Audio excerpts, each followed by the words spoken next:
ഇപ്പോൾ ഞാൻ കൺസൾട്ട് ചെയ്യുന്ന നമ്മുടെ ടീം കൺസൾട്ട് ചെയ്ത ഒരു പ്രൊജക്ട് ഉണ്ട്. ഒരു FMCG സ്റ്റാർട്ടപ്പ് ആണ്, ഫുഡ് ഡെലിവറി ആപ്പ്. അപ്പോ ഇന്ത്യയിൽ തന്നെയാണ്. ആ ഒരു കോൺസെപ്റ്റ് പ്രൊജക്ഷൻസിലും പിച്ച് ഡെക്കിലും ഒക്കെ പലതും കാണിക്കാം. അതുപോലെ തന്നെ ഒരു സ്റ്റാർട്ടപ്പ് പോകണമെന്ന് ഒരു നിർബന്ധമില്ല. 99% അതുപോലെ പോവില്ല. പല പ്രൊജക്ഷൻസ് പല പിച്ച് ഡെക്കും എന്ത് ചെയ്യുന്നത് നമ്മൾ ഇങ്ങനെ രീതിയിൽ എഴുതി കാണിക്കും. അത് ചെയ്യുന്നത് പല ഇൻസ്റ്റിറ്റ്യൂഷനുകളായിരിക്കും, പല പ്രൈവറ്റ് ഏജൻസികൾ വെച്ചിട്ടായിരിക്കും നമ്മൾ ആ സംഭവം ചെയ്യാം. അവരതിന്റെ ഭംഗിക്ക് അവർ ചെയ്തുണ്ടാവും. പക്ഷെ യഥാർത്ഥ ഇംപ്ലിമെന്റേഷൻ പറഞ്ഞുതരാം. അപ്പൊ റിയൽ നടന്ന ഒരു കാര്യം പറഞ്ഞുതരാം. ഒരു FMCG സ്റ്റാർട്ടപ്പ്, ഒരു മെസ്സാണ് കോൺസെപ്റ്റ്.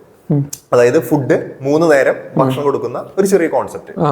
അപ്പോ പ്രൊജക്ഷൻ ഉണ്ടാക്കിയ സമയത്ത് MNC കമ്പനികൾ, അതായത് 100-ലധികം ജോലി ചെയ്യുന്ന സ്ഥാപനങ്ങൾ, അവിടുത്തെ ഒരു ഓർഡർ കിട്ടിയാൽ ഒറ്റയടിക്ക് 100 സബ്സ്ക്രിപ്ഷൻ കയറിയില്ലേ, 3 നേരം കൊടുത്താൽ പോരെ എന്നുള്ളൊരു ചിന്തയായിരുന്നു പ്രൊജക്ഷൻ ഉണ്ടായിരിക്കുന്ന സമയത്ത്, അതായത് പിച്ചിയുടെ പ്രൊജക്ട് ഉണ്ടാകുന്ന സമയത്ത് നമ്മുടെ ചിന്തയിലുള്ളത്. അങ്ങനത്തെ ഒരു 150 കമ്പനീസ് കിട്ടിയിട്ടുണ്ടെങ്കിൽ B2B നമ്മുടെ പരിപാടി തീർന്നു, ബ്രേക്ക് ഈവൻ ആയി. പിന്നെ അങ്ങോട്ട് പ്രോഫിറ്റ് ആണ്. ഇതൊക്കെയാണ് നമ്മുടെ പ്രൊജക്ഷൻ ഉണ്ടായിരുന്നത്. ഇനി ഇംപ്ലിമെന്റേഷനിലേക്ക് കിടക്കുകയാണ്. അങ്ങനെ നമ്മൾ 40 ലക്ഷം രൂപ ഫണ്ട് റേസ് ചെയ്തു. അതിനുശേഷം 1.5 കോടി നെക്സ്റ്റ് അസറ്റ് പ്ലഡ്ജ് ചെയ്ത് എടുക്കില്ല. അങ്ങനെ കുറച്ച് പരിപാടി ചെയ്തു. കിച്ചൺ സ്റ്റാർട്ട് ചെയ്തു. കിച്ചൺ ഒരിക്കലും നമ്മൾ തുടങ്ങല്ലേ ചെയ്തത്. നിലവിൽ ഉണ്ടായിരുന്ന ഒരു കിച്ചൺ ഹയർ ചെയ്യാണ് ചെയ്തത്.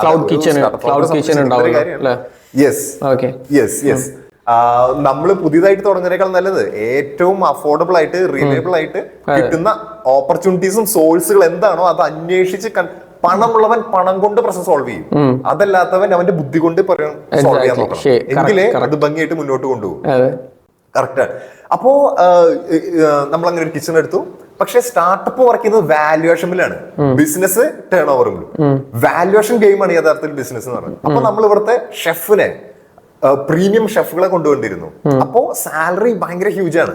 അപ്പൊ എന്ത് ചെയ്തു, നമ്മൾ പ്രീമിയം ആളുകളെ വെച്ചു, ക്വാളിറ്റി A to Z അങ്ങനെ എല്ലാം ചെയ്ത് ഫുഡ് മാനുഫാക്ചറിങ് കാര്യങ്ങളൊക്കെ നടന്നു. ദെൻ നമ്മൾ ഈ സാധനം വിൽക്കുന്ന സമയത്ത് നമ്മൾ MNC കമ്പനികളിൽ പോയി. ആ പോകുന്ന സമയത്ത് ആ ഫൗണ്ടറെ സംബന്ധിച്ചാണ്, ആ ഫൗണ്ടർ MNC കമ്പനീസിൽ പോയപ്പോ അവിടെ ഉണ്ടായ യാഥാർത്ഥ്യം എന്ന് പറഞ്ഞാല് അവിടെ ഓൾറെഡി മെസ് ഉണ്ട്. മാത്രമല്ല മെസ് ഇല്ലാത്ത സ്ഥലങ്ങളിൽ അസോസിയേറ്റ് ചെയ്യുന്ന ഫുഡ് പാർട്ട്നേഴ്സ് വേറെ ഉണ്ട്.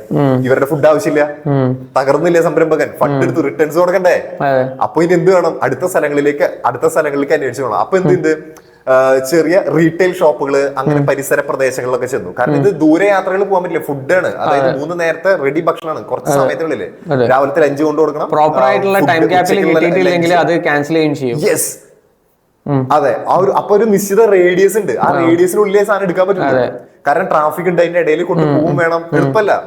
അപ്പോ ചെറുകിട സ്ഥാപനങ്ങൾ എടുക്കാൻ തുടങ്ങിയപ്പോ അവിടെ കൂടുതലും ജോലി ചെയ്യുന്നത് സ്ത്രീകളും അവിടെ അടുത്ത് വരുന്നവരുമാണ്. അടുത്തുനിന്നുള്ള ആളുകളുമാണ് അവിടെ ജോലി ചെയ്യുന്നത്. അവർ ഫുഡ് കൊണ്ടുവരുന്നവരാണ്. അവർക്ക് വേറെ ഫുഡിന്റെ ആവശ്യമില്ല. വീണ്ടും ഡൗൺ ആയി സംരംഭം. ഫണ്ട് ഇങ്ങനെ ബേൺ ആയിക്കൊണ്ടിരിക്കല്ലേ ഓരോ ദിവസം കഴിയുന്തോറും. ദെൻ വീണ്ടും അടുത്തത് സെയിൽസ് ആൻഡ് മാർക്കറ്റിംഗ് സ്റ്റാഫുകൾ. അതായത് ഇപ്പോ കാർ ഷോറൂമുകൾ, അങ്ങനെ ഡീലേഴ്സ്, അങ്ങനെ ആളുകൾ ഉണ്ടാവല്ലോ. അവര് കൂടുതലും സെയിൽസും മാർക്കറ്റിംഗ് ചെയ്യുന്നവരാണ്. അവർ പല സ്ഥലത്തേക്ക് യാത്ര ചെയ്ത് ജോലി ചെയ്യുന്നവരാണ്. അവർക്ക് ഒരു സ്ഥലത്ത് നിന്ന് ഫുഡ് കഴിക്കേണ്ട കാര്യമില്ല, പല സ്ഥലത്തുനിന്ന് ഫുഡ് കഴിക്കുന്നവരാണ്. അപ്പൊ വീണ്ടും അവിടെ നിന്നും ഡൗൺ ആയി. അപ്പോ ഒരു സ്റ്റാർട്ടപ്പിന്റെ ഡിക്ലൈൻ ആണ് ഈ പറഞ്ഞുകൊണ്ടിരിക്കുന്നത്. പ്രൊജക്ട് ഉണ്ടാക്കിയപ്പോ ഭയങ്കര ഹ്യൂജ് ആണ്. പക്ഷെ ഇംപ്ലിമെന്റേഷൻ എന്ന് പറയുന്ന ഭാഗം ഉണ്ടല്ലോ, ഐഡിയ പറയുമ്പോ എല്ലാവർക്കും പറയാം, പക്ഷെ ഇംപ്ലിമെന്റേഷന്റെ യാഥാസ്ഥികതയാണ് ഈ പറയുന്നത്. പക്ഷെ ഈ പ്രശ്നം സോൾവ് ചെയ്യണല്ലോ. അങ്ങനെ ഞാനും എന്റെ ടീമും ചെയ്ത ഒരു കാര്യം എന്ന് പറഞ്ഞാൽ ഒരു മാർക്കറ്റ് സ്റ്റഡി നടത്തി. 5 ദിവസം ഏകദേശം ഒരു 10-15 പേരെ വെച്ച് ഒരു മാർക്കറ്റ് സ്റ്റഡി നടത്തിയതാണ്. ഗവൺമെന്റ് ഓഫീസ്, ഇൻഷുറൻസ് സ്ഥാപനങ്ങള്, ബാങ്കുകള് തുടങ്ങിയ സ്ഥലങ്ങള് 5 മുതൽ 15 പേര് ജോലി ചെയ്യുന്ന ആ സെക്ടർ ഇങ്ങോട്ട് എടുത്തു. അങ്ങനത്തെ ഒരു സെക്ടറിന്റെ പ്രത്യേകത എന്താണെന്ന് വെച്ചിട്ടുണ്ടെങ്കിൽ അവർക്ക് ക്വാളിറ്റി ഉള്ള ജീവിത നിലവാരം നയിക്കുന്നവരാണ്, നല്ല സാലറി കിട്ടുന്നവരാണ്, എപ്പോ വേണമെങ്കിൽ ട്രാൻസ്ഫർ ആവുന്നവരാണ്, പല സ്ഥലത്ത് മാറി മാറി താമസിക്കുന്നവരാണ്. ആ ഒരു ഫോക്കസ് ഏരിയ എടുത്ത് അവരിലേക്ക് നല്ല ക്വാളിറ്റി ഫുഡുകൾ സപ്ലൈ ചെയ്ത് അവരെ കൊണ്ട് നല്ല റിവ്യൂ എടുപ്പിച്ച് അവരിൽ നിന്ന് അടുത്ത ചാനലും ഫണലും ഉണ്ടാക്കി എക്സ്പാൻഡ് ചെയ്യാണ് ചെയ്തത്. അങ്ങനെ 30 ലക്ഷം പെർ മന്ത് ടേൺ ഓവർ എത്തി നമ്മൾ എക്സിറ്റ് ആവുക ചെയ്തത്. അപ്പോ ഒരു ഐഡിയ ഉണ്ടായിരിക്കാം. ആ ഐഡിയയുടെ പുറത്ത് പിച്ചിങ്ങിന് ഇറങ്ങുമ്പോൾ നമ്മൾ ശ്രദ്ധിക്കേണ്ടത് അവൻ ഈ ലോകം കണ്ടു കഴിഞ്ഞവനാണ്. അവൻ ഈ ഐഡിയ കേൾക്കുന്നത് പുത്തരിയല്ല. അപ്പൊ നമ്മളെ സംബന്ധിച്ച് ഡെയിലി എത്രയോ സ്റ്റാർട്ടപ്പിന്റെ എനിക്ക് സ്റ്റാർട്ടപ്പിന്റെ ഐഡിയ ഉണ്ട്, ഇന്നത് ഉണ്ടെന്ന് കേൾക്കുന്നവരാണ് നമ്മൾ. കേൾക്കുന്ന സമയത്ത് ഇതിലേക്കുള്ള പോക്കാണ്, ഇത് അവസാനത്തിന്റെ അവസാനം നമ്മളെ പ്രെഡിക്റ്റ് ചെയ്യാൻ പറ്റുന്നുണ്ട്. അതായത് അത്രയും അലഞ്ഞൊരു വ്യക്തിക്ക് മാത്രമേ ഒരു വിഷൻ കിട്ടുള്ളൂ.